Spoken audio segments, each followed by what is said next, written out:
The massive crystalline structure of the Galactic Council's headquarters drifted silently through the void between stars, its translucent walls catching and refracting the light of a dozen nearby suns. Within its chambers, beings from across the galaxy gathered to discuss the newest species to achieve faster-than-light travel, humans. Ambassador Zektar of the Vrelian Empire adjusted his 6 arms nervously as he reviewed the preliminary reports on his holographic display. The data streams showed endless footage of humans stumbling, dropping objects, and generally appearing to lack the basic motor coordination that most spacefaring species possessed. His mandibles clicked in what his species considered mild amusement. "Look at this footage from their military training facilities," Zektar announced to the assembled delegates, his translator converting his chittering into the universal tongue. "They cannot even walk in straight lines without bumping into each other. And, observe this ritual they call dancing, they flail their limbs with no apparent rhythm or purpose." The holographic display showed compilation footage that Earth's own entertainment networks had broadcast, people tripping over their own feet, soldiers bumping into each other during formation marching, and, yes, humans attempting various dance moves with varying degrees of success.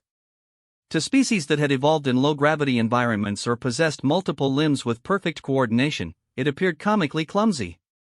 Counselor Nythra, whose species had evolved from predatory hunters on a high-gravity world, leaned forward with interest. Her reptilian features showed skepticism as her forked tongue tasted the air. Perhaps their apparent clumsiness is merely due to their planet's gravitational field? Our xenobiology teams suggest they evolved on a world with significantly higher gravity than most civilized planets. Irrelevant, interjected High Arbiter Solven, his crystalline form refracting the chamber's light into rainbow patterns. Our gravitational compensators eliminate such variables. We have observed them in zero-gravity environments aboard their own vessels. They still demonstrate the same lack of precision and grace. Watch this recording from their orbital stations. The display shifted to show astronauts floating inside space stations, occasionally bouncing off walls or fumbling with equipment. What the Council failed to understand was that these were often new astronauts still adjusting to microgravity, or experienced ones working in cramped conditions while focused on complex tasks. "Their technology is crude but functional," noted Admiral Kriksoth of the Hegemony Fleet, his mechanical enhancements whirring as he gestured toward the technical readouts. "Chemical rockets, basic fusion drives, primitive AI systems. How they achieved faster-than-light travel is beyond our understanding. Perhaps they stumbled upon the technology by accident, much as they stumble through their daily lives." Ambassador Zektar pulled up more footage, this time from human sporting events. "Observe their recreational activities. In their combat sports, they frequently miss their intended targets, fall to the ground, and appear to injure themselves regularly. Their team sports involve dropping and losing control of spherical objects. Even their individual athletics show constant stumbling and falling." The Council members watched footage of boxing matches where fighters missed punches, football players dropping passes, and runners tripping during races. Without understanding the context of competitive pressure, physical exhaustion, or the impressive skill required to compete at such levels, they saw only what appeared to be systemic clumsiness. Counselor Nythra's tail swished with growing concern. "If they are this uncoordinated, perhaps we should reconsider offering them membership in the Council. Their representatives might literally stumble into diplomatic incidents. Imagine if one of them accidentally triggered a defense system or damaged important equipment during negotiations." The chamber filled with the various sounds that different species made when expressing agreement, clicks, whistles, harmonic tones, and subsonic rumbles that the translation systems rendered into unified consent. High Arbiter Solven's form pulsed with authoritative light. "However, we cannot ignore that they have achieved interstellar travel. The Galactic Accords require that we offer membership to any species that demonstrates this capability, regardless of their physical limitations. We shall proceed with first contact, but with appropriate safety precautions. Perhaps we should assign them to a low-security diplomatic zone," suggested Admiral Kriksoth. "Somewhere they cannot accidentally damage anything of importance. And we should ensure all dangerous equipment is properly secured when they visit." Ambassador Zektar nodded with all 3 of his heads. "Agreed. We shall treat them as we would any species with significant physical disabilities. with patience, careful supervision, and appropriate accommodations for their coordination deficits. The irony was lost on them entirely. These beings, who had mastered technology that allowed them to traverse the galaxy, who had evolved perfect coordination for their respective environments, could not conceive that humans might possess skills and abilities that their own analysis was failing to detect.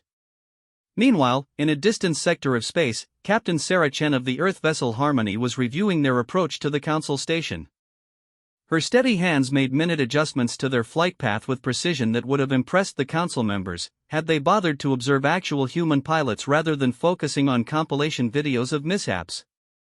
"Transmission incoming from the Council station," reported Lieutenant Torres from the communications console.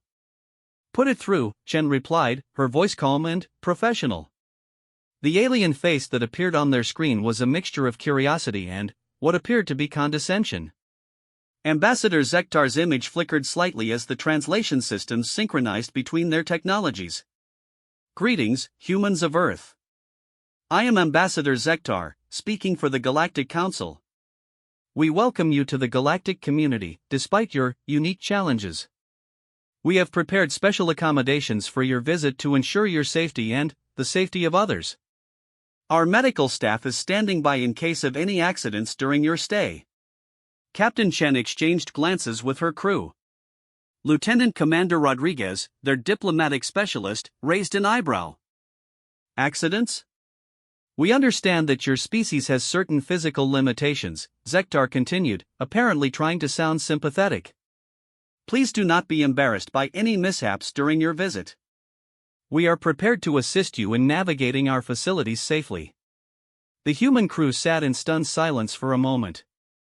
They were being treated like children or invalids before they had even met face to face. Chen's jaw tightened slightly, but her diplomatic training kept her voice level. "Thank you for your consideration, Ambassador Zektar. We look forward to meeting with the Council and demonstrating humanity's capabilities." After the transmission ended, Rodriguez shook his head in disbelief. "Did they just imply that we're too clumsy to walk around their station safely?" "Apparently so," Chen replied. "Well, we'll just have to show them otherwise. Torres, run a full systems check. Make sure everything is operating at peak efficiency. If they think we're bumbling amateurs, let's prove them wrong." What the Council had failed to realize in their analysis was that humans had spent millions of years as persistence hunters on a hostile planet. They had developed not just physical coordination, but an ability to adapt, improvise, and excel under pressure that few species could match. Their apparent clumsiness in entertainment footage was often the result of pushing physical boundaries, taking risks, and attempting feats that more cautious species would never dare. As the Harmony approached the Council station, its crew prepared to challenge every assumption the galaxy's most advanced civilizations had made about humanity. They had no idea that among their number was someone whose skills would soon redefine what the galaxy considered possible. Master Sergeant Elena Vasquez sat quietly in the ship's observation deck, her eyes taking in the approaching station with the same calm focus she brought to every mission. To her crewmates, she was simply their military liaison, responsible for security protocols during the diplomatic mission. None of them knew about the metal collection locked away in her personal files, or the classified missions that had earned her recognition as one of Earth's most skilled marksmen. The Galactic Council was about to learn that their first impressions of humanity were not just wrong, they were dangerously incomplete. The Council's main reception hall was a marvel of engineering, its curved walls rising 30 meters high and lined with viewing platforms for the various species' different anatomical needs. Gravity fields adjusted automatically to accommodate each delegate's comfort zone, while environmental controls maintained perfect atmospheric conditions for all attendees simultaneously. Captain Chen led her diplomatic team through the massive entrance, their magnetic boots allowing them to walk confidently on the metallic flooring designed for species with various locomotive methods. Behind them, Master Sergeant Vasquez moved with what the Council observers noted as typical human awkwardness, though what they interpreted as stumbling was actually her trained eyes cataloging every exit, security position, and potential threat in the vast chamber. Ambassador Zektar approached with what his species considered a graceful gliding motion, his 6 arms spread in a welcoming gesture that his people used to show they carried no weapons. "Welcome, humans, to the Galactic Council. Please, move carefully. We have cleared additional space around you to prevent any accidental collisions. The other delegates watched from a respectful distance, some with expressions of scientific curiosity, others with barely concealed amusement. Chen noticed several species recording their movements, probably for later analysis of human motor functions. Thank you for your hospitality, Chen replied diplomatically, though her crew could hear the slight edge in her voice. We're honored to represent Earth in these proceedings. The formal ceremonies began with each major species demonstrating their homeworld's cultural achievements. The Vrelians displayed their architectural mastery by assembling a complex crystal structure using all 6 arms in perfect synchronization. The hegemony representatives showcased their technological integration by interfacing directly with the station's computer systems through neural implants. Other species followed with their own impressive demonstrations of evolved capabilities. When it came time for the human presentation, an uncomfortable silence fell over the chamber. The council had prepared themselves for an embarrassing display of human clumsiness, possibly involving dropped objects or technical malfunctions. Instead, Chen stepped forward and activated a holographic projector that her team had brought aboard their ship. Honored delegates, we would like to share with you something that defines humanity, our ability to adapt and overcome challenges that others might consider impossible. The hologram displayed images of Earth's diverse environments, from the frozen Antarctic to scorching deserts, from the crushing depths of ocean trenches to the thin air of mountain peaks.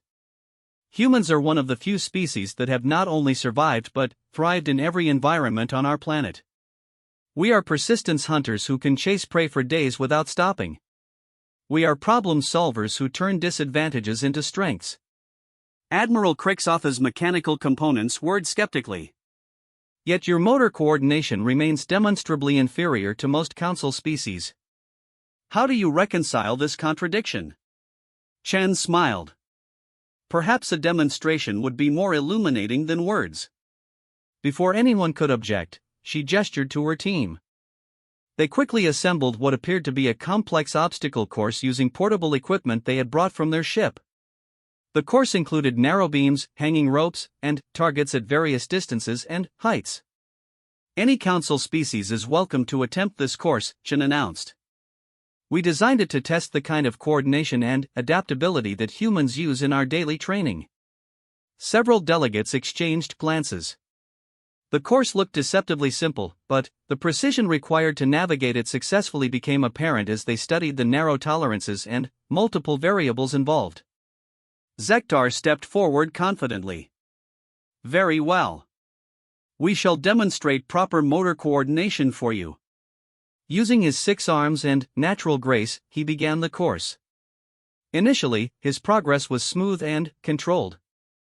However, as the obstacles became more complex, requiring sudden direction changes and split-second timing adjustments, his movements became less coordinated. His species had evolved for precise, deliberate motion, not rapid adaptation to changing circumstances. When he reached the section requiring him to traverse a narrow beam while catching and throwing objects of varying weights and sizes, his perfect coordination became a liability. His species processed each movement completely before executing it, making rapid adjustments impossible. He fell from the beam twice before abandoning the course with dignified frustration. Several other species attempted the course with similar results.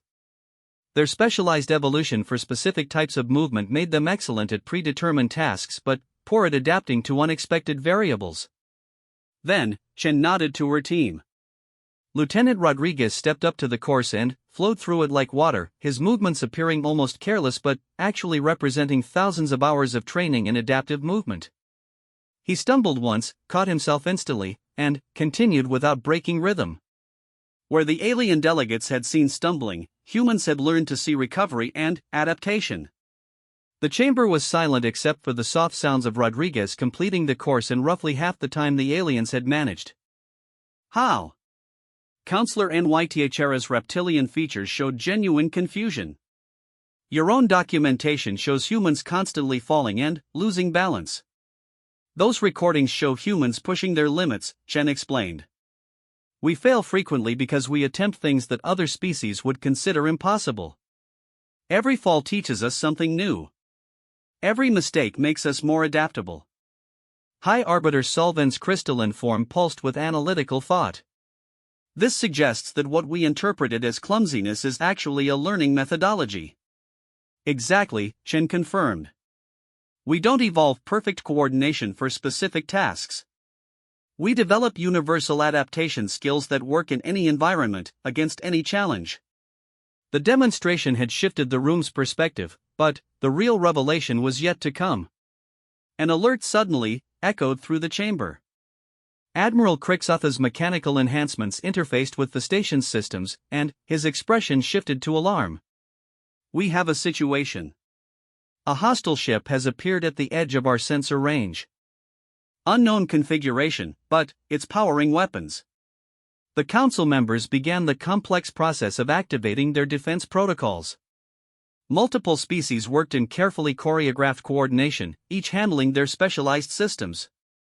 The process was efficient but took precious minutes to complete. Distance to target? Chen asked. 47,000 kilometers and, closing, Crixoth replied. Our defensive systems will be fully operational in approximately 6 minutes. Weapons range? They will reach effective firing distance in 4 minutes, 12 seconds. Chen turned to Vasquez. Sergeant, your assessment?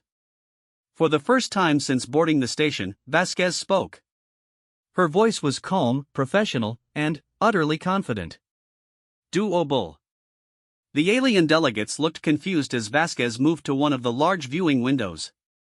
She opened a case that she had been carrying and assembled what appeared to be a primitive kinetic weapon system. To the advanced aliens, it looked like ancient technology, a simple projectile weapon with basic optical targeting. What are you doing? Zektar asked, his translator struggling to convey his species' equivalent of bewilderment. Human doctrine, Vasquez replied as she made minute adjustments to her weapon. When you can't rely on technology, you rely on skill. Through the viewing window, the hostile ship was barely visible as a tiny speck against the starfield. The Council's most advanced targeting computers could barely maintain a lock at that distance, and their weapons wouldn't be effective for several more minutes. Vasquez settled into a shooting position that looked impossibly stable. Her breathing became deep and controlled. Her body, which the aliens had assumed was clumsy and uncoordinated, became perfectly still. The target is moving at irregular intervals, Admiral Crixoth pointed out. Even our best targeting computers cannot predict its evasion pattern. I don't need to predict it, Vasquez replied quietly. I just need to understand it. She had been studying the ship's movement for 90 seconds, her trained mind cataloging patterns that the aliens' computers were still analyzing. Her weapon was a railgun, a simple electromagnetic accelerator that fired small projectiles at tremendous velocity. By galactic standards, it was primitive. By human standards, it was an extension of skills developed over millions of years of hunting. The chamber fell silent as Vasquez took aim. The mathematical impossibility of hitting a target at that distance, moving unpredictably, with a non-computerized weapon system, was apparent to every advanced species present. She pulled the trigger. The projectile traveled the distance in 3.2 seconds, invisible to naked eyes but tracked by the station's sensors. It struck the hostile ship's primary weapon array with surgical precision, disabling their offensive capability without destroying the vessel. The silence that followed was different from the earlier diplomatic quiet. This was the silence of species reassessing everything they thought they knew about human capabilities. Impossible, whispered Counselor NYTHRA. The computational requirements alone. No computation, Vasquez said as she began disassembling her weapon. Just observation, experience, and practice. Lots of practice. Ambassador Zektar stared at the readouts showing the disabled hostile ship. Your primitive weapon system just accomplished what our most advanced targeting arrays said was impossible. Chen stepped forward. This is what humans do, Ambassador. We don't engineer perfect solutions. We develop perfect adaptation. Sergeant Vasquez didn't calculate that shot. She felt it, understood it, and executed it based on skills that every human develops through constant practice at dealing with the impossible.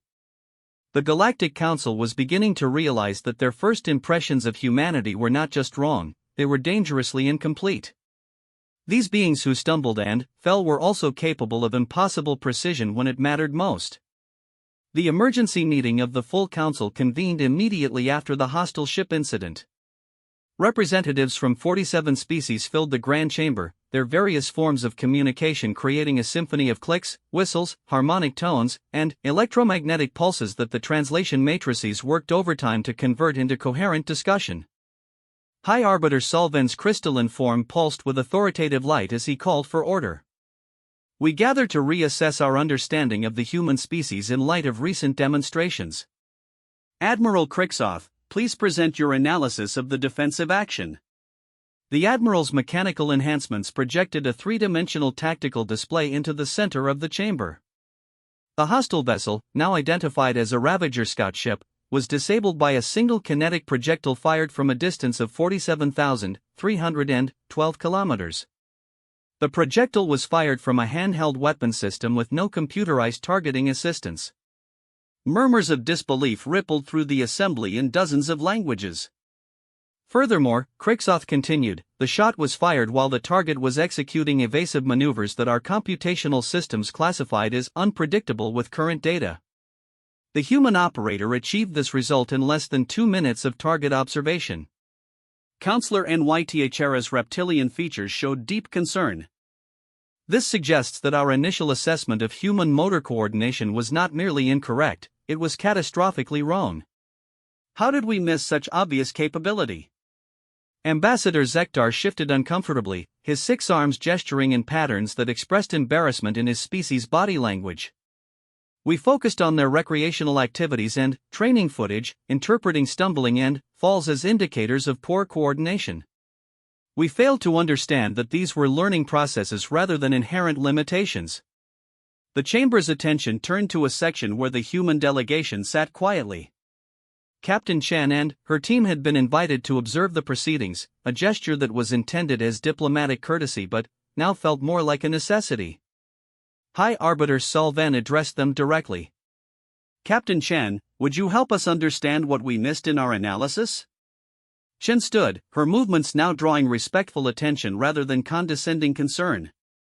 Honored Arbiter, I believe the misunderstanding comes from a fundamental difference in how our species approach skill development.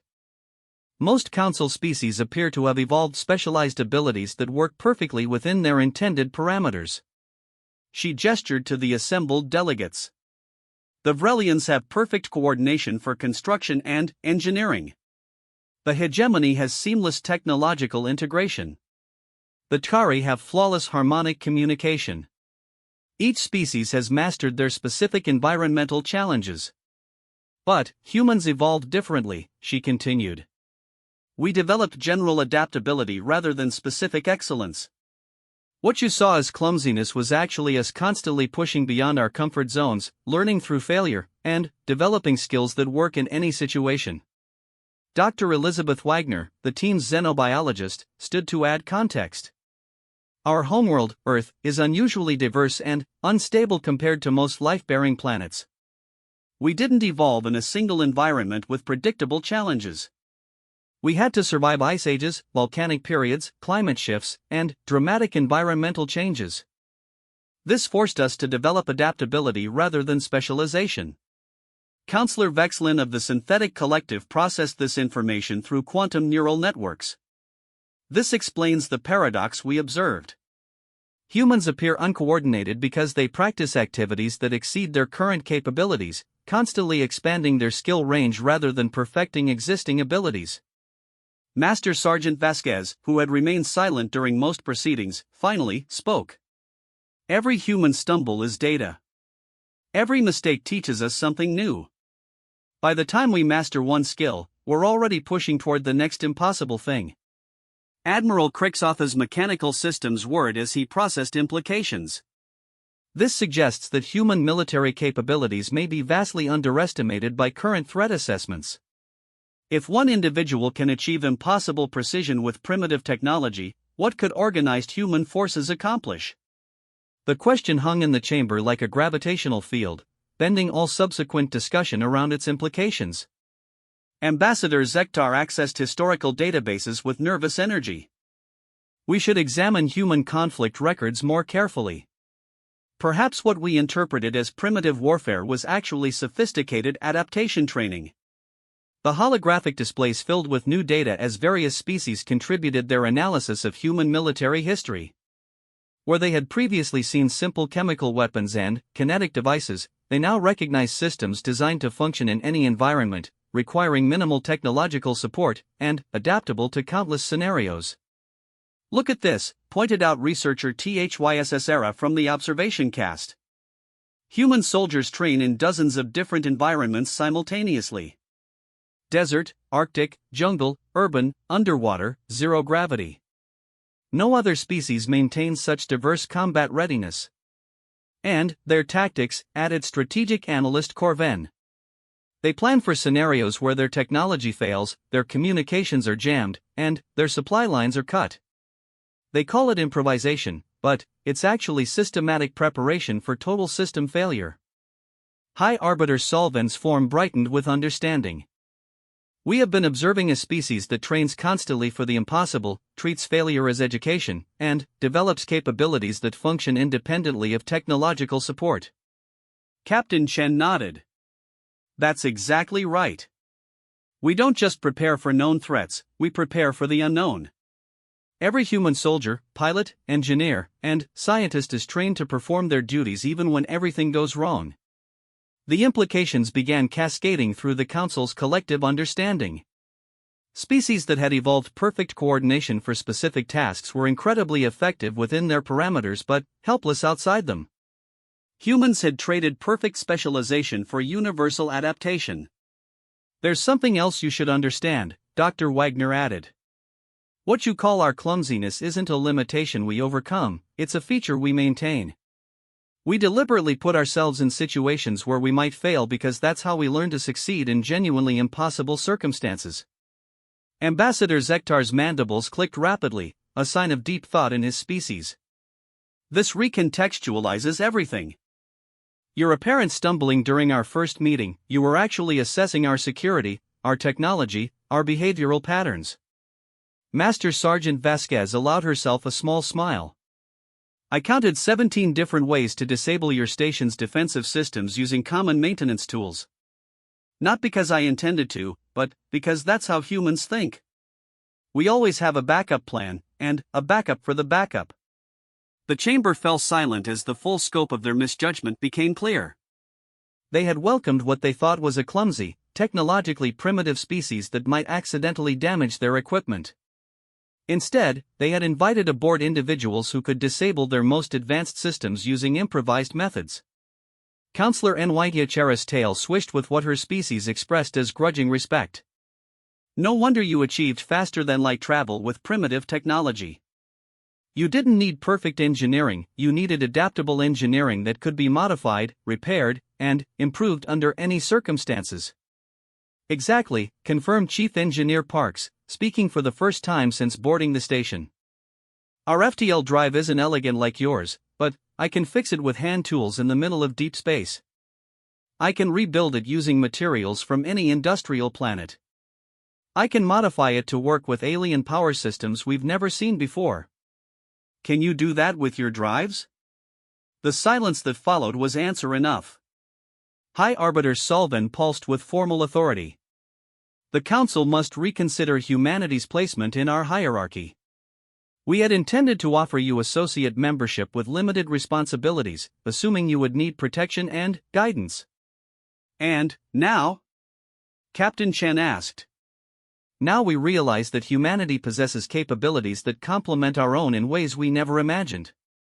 Your adaptability could solve problems that our specialized evolution cannot address. Your ability to function without technological support could prove invaluable in scenarios where our systems fail." Admiral Kriksoff projected new tactical scenarios. "Consider a joint mission where advanced Council technology provides optimal solutions for predicted scenarios, while human adaptability provides backup solutions for unpredicted scenarios. The combination would be formidable." Ambassador Zektar gestured formally with all 6 arms. "Humanity, the Galactic Council extends an invitation for full membership, with all rights and responsibilities thereof. Furthermore, we would like to propose an immediate cultural exchange program. We have much to learn from each other. Captain Chen exchanged glances with her crew. The mission had gone far better than they had hoped, though not in any way they could have predicted. We accept your invitation, she replied formally. And, we look forward to showing you what humans can really do when we're not trying to be careful.